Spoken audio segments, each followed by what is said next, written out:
बिस्मिल्लाहिर्रहमानिर्रहीम। अस्सलाम वालेकुम साथियों, आहियां नसरुल्लाह गडाणी। सिंध सभा पारां साईं इनाम अब्बासी जी अॻवाणी में प्रिया कुमारी जी बाज़ियाबी ऐं ॿियनि सियासी कारकुननि जी आज़ादी लाइ पैदल मार्च कयो पियो वञे। उॿावड़ो खां बबुरलोए ताईं पैदल मार्च कयो पियो वञे। मां पंहिंजे सभिनी चाहींदड़नि खे, दोस्तनि खे गुज़ारिश कयां थो जो वधि खां वधि हिन पैदल मार्च में, एहतजाजी मार्च में शिरकत कयो। गुज़ारिश इहा जेका 3 अप्रैल अरबा जे ॾिहाड़े ते 11 वॻे उॿावड़े प्रेस क्लब खां पैदल मार्च, एहतजाजी मार्च रवानो थींदो, जेको पहिरीं राति डहरकी स्टे थींदो। उॿावड़े वारे दोस्तनि खे गुज़ारिश आहे जो पहिरें ॾींहुं तव्हां असांजे साथ ॾियो। ॿी राति वरी डहरकी खां ॿी राति वरी मीरपुर माथेले स्टे थींदो। डहरकी वारे दोस्तनि खे ईअं गुज़ारिश आहे त उहे मीरपुर माथेलो ताईं साथ ॾियनि। वरी मीरपुर माथेलो खां रवाना थींदासीं, सरहद वरी स्टे आहे।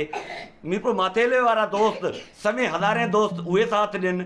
इन तरीक़े सां 6-7 रातिनि जो असांजो पैदल मार्च आहे।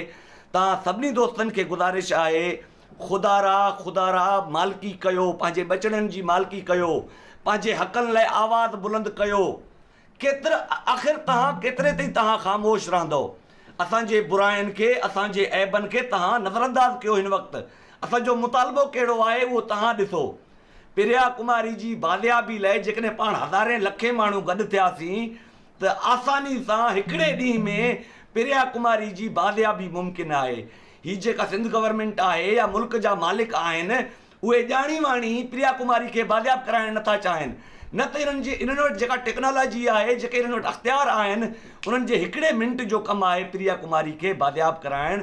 गुज़ारिश इहा, तव्हां सभई दोस्त जेकॾहिं 8 ॾींहं असांजो साथ नथा ॾेई सघो त हिकिड़ो ॾींहुं सिलेक्ट कयो। उॿावड़े वारा हिकिड़ो ॾींहुं असां सां गॾु हलनि डहरकी ताईं, डहरकी वारा हिकिड़ो ॾींहुं गॾु हलनि मीरपुर ताईं, मीरपुर वारा सवें हज़ारें दोस्त हिकु ॾींहुं गॾु हलनि सरहद ताईं, सरहद वारा दोस्त हिकु ॾींहुं गॾु हलनि घोटकी ताईं, घोटकी जा दोस्त हिकु ॾींहुं असां सां गॾु हलनि पनेआकिल ताईं, पनेआकिल जा दोस्त हिकु ॾींहुं असां सां एहतजाजी मार्च में गॾु हलनि सांगी ताईं, सांगी वारा दोस्त या पसगिरदाई वारा दोस्त या सखर वारा दोस्त सांगी खां असां सां गॾु हलनि बबुरलोए ताईं।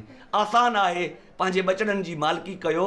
असां न ॾिसो असां बुरा हूंदासीं, ख़राबु हूंदासीं, पर यार तव्हांजे बचड़नि लाइ, असांजे बचड़नि लाइ एहतजाजी मार्च आहे, पैदल मार्च आहे, सिंध सभा जो मार्च आहे।